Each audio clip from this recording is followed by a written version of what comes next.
Next, there's social support, and social support is essentially the guidance that we receive from our friends and family when we're in a position of vulnerability, either physically or emotionally. Now, social support benefits our physical and mental health and well-being, especially in a situation where we're injured and vulnerable. Most people would argue that it's critical that injured athletes maintain a social support crew that will help them get through the difficult times.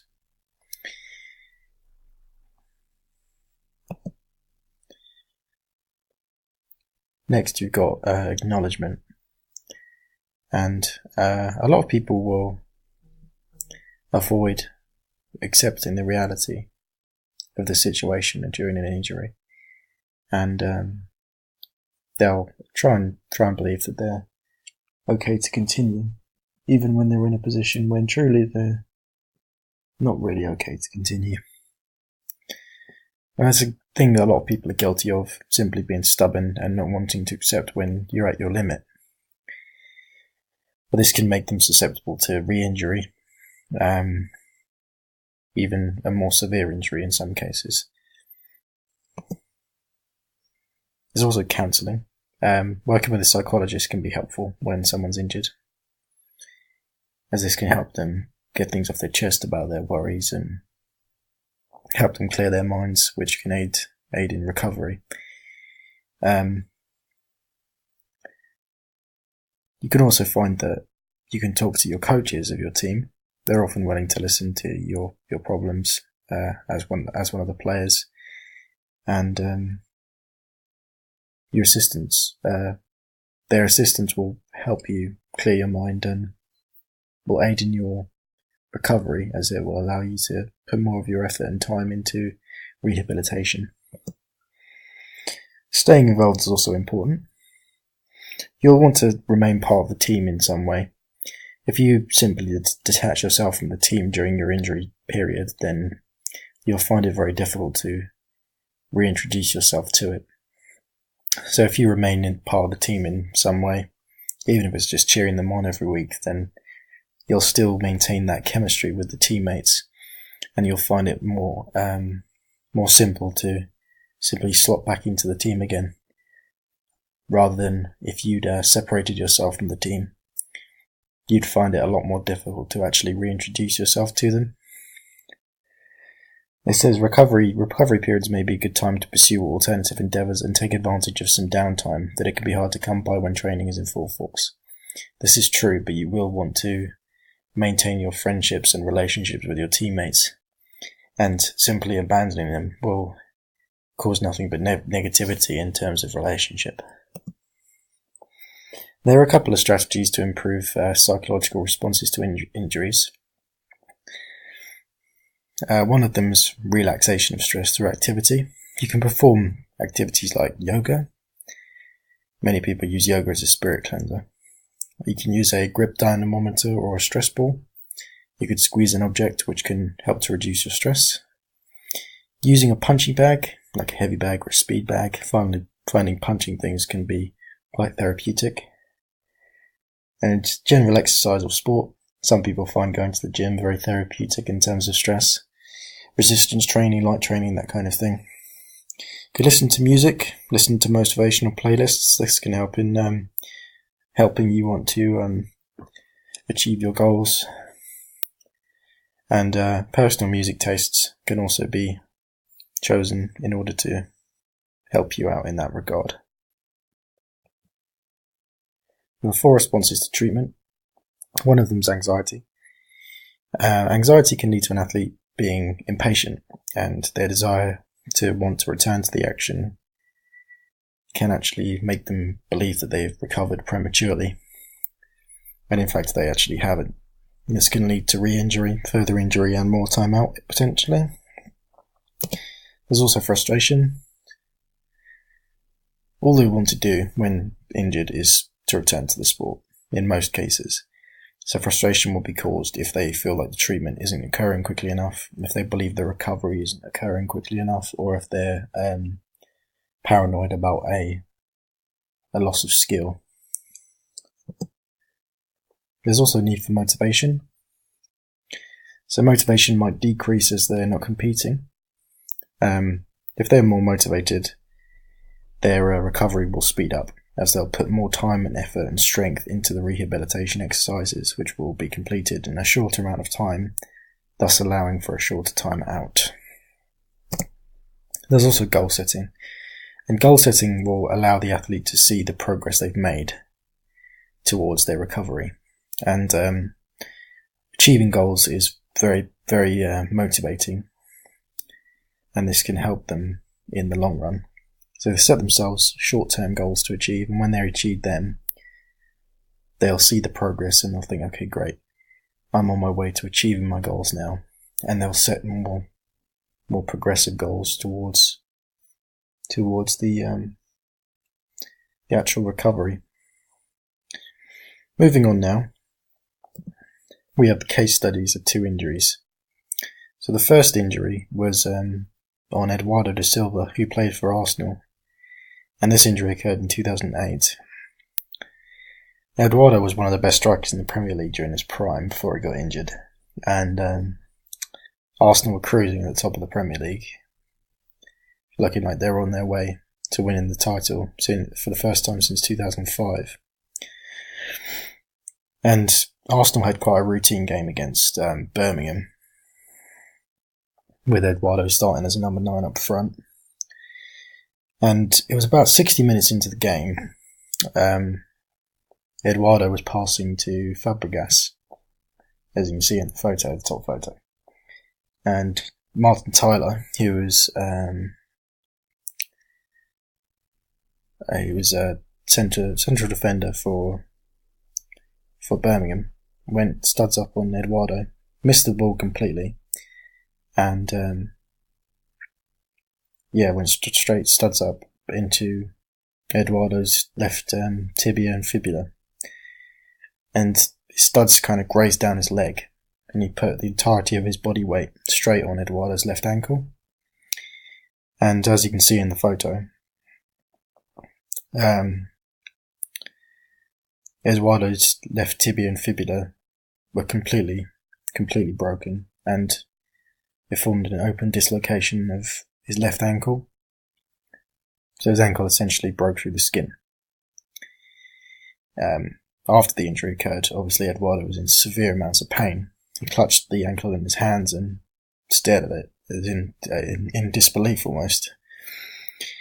And this stage will have been the denial stage, as he will have seen the injury but not wanted to accept the reality of it. He was immediately stretchered off the pitch and was sent in an ambulance with former Arsenal player Gilberto Silva. According to Arsene Wenger, the manager, and Gilberto, there were the 2 people present that could speak Portuguese. Eduardo was Brazilian, so he spoke Portuguese as a mother tongue.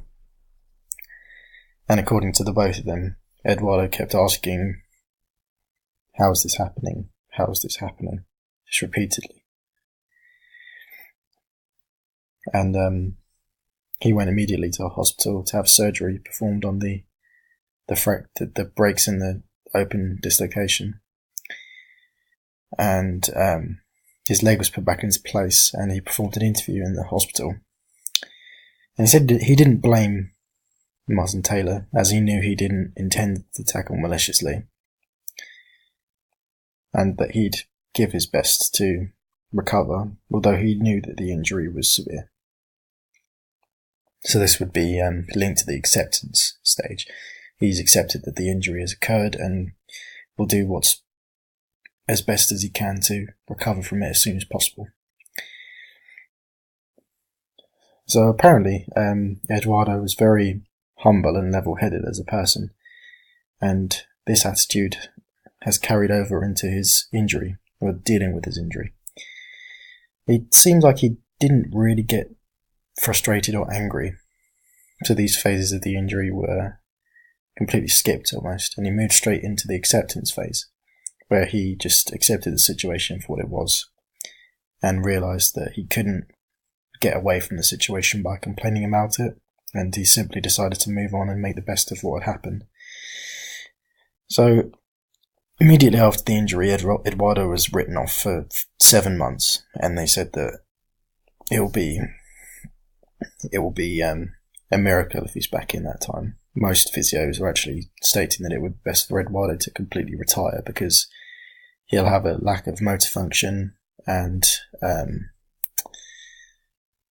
also the leg will be very vulnerable in future. Even if it does heal correctly, it'll be more vulnerable to breaks and muscular problems and things of the like. However, Eduardo returned in 5 months instead of 7, and he scored a brace when his first game back.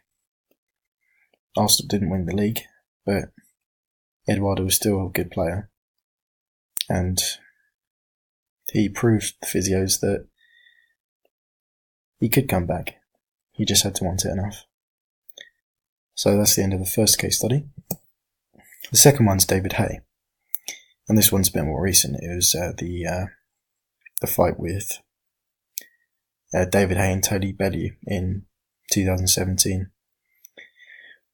So David Hay was there was some kind of like some beef between David Hay and Tony Bellew for quite a long time.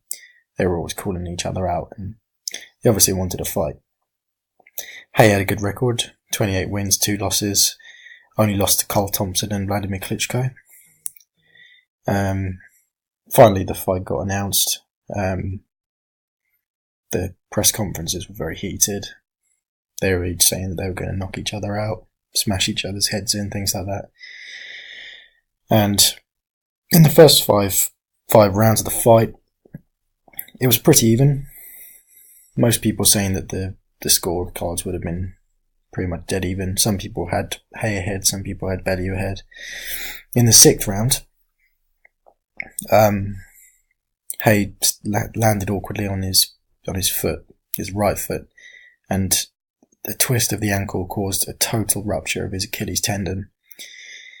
So he was stumbling around for the rest of the 5th round, and then he went back into his corner at the end of the round and admitted that he'd felt something snap in the back of his foot. And his corner team suggested throwing in the towel immediately, but Hay said that his foot had gone numb and he'd be okay to continue because he wasn't feeling any pain. So at this point, Hay was in the denial stage, as he would not have wanted to accept the fact that he'd been injured so seriously. He said that he knew he'd felt something go, but regardless of that fact, he was adamant that he could continue the fight. He knew he was injured, but he said he could continue, and that would potentially make the injury worse than it already was. So the injury obviously got progressively worse as the fight went on, and by the 11th round, his foot was literally dead weight. He was dragging it behind him, literally hopping along on his left foot and dragging his right foot behind him. And Bellew knew that he was injured. He'd taken advantage of Hay's reduced mobility. He'd taken control of the fight, won essentially every round since the 5th. And in the 11th round, Bellew knocked Hay through the ropes, and this was by taking advantage of his reduced stability. He just knocked him through the ropes, and when Hay got up, because he wanted to continue, he wanted to keep fighting, but Hay's corner team had seen enough and they threw in the towel, and Bellew won by TKO. So Hay was still in the denial stage because he wanted to continue the fight, even though the injury was getting so bad. And after the fight, David Hay went straight to hospital and required surgery to repair his Achilles tendon, and most people say that it's the worst Achilles injury they've seen in recent history. He got the nickname of the Spaghetti Junction. Hay was interviewed, claiming that although he was aware Bellew was the better fighter on the day, he wanted a rematch and swore that he'd get payback for what had happened. So this stage will be the frustration phase, because he accepted the reality of the injury and has started venting his frustration at Tony Bellew.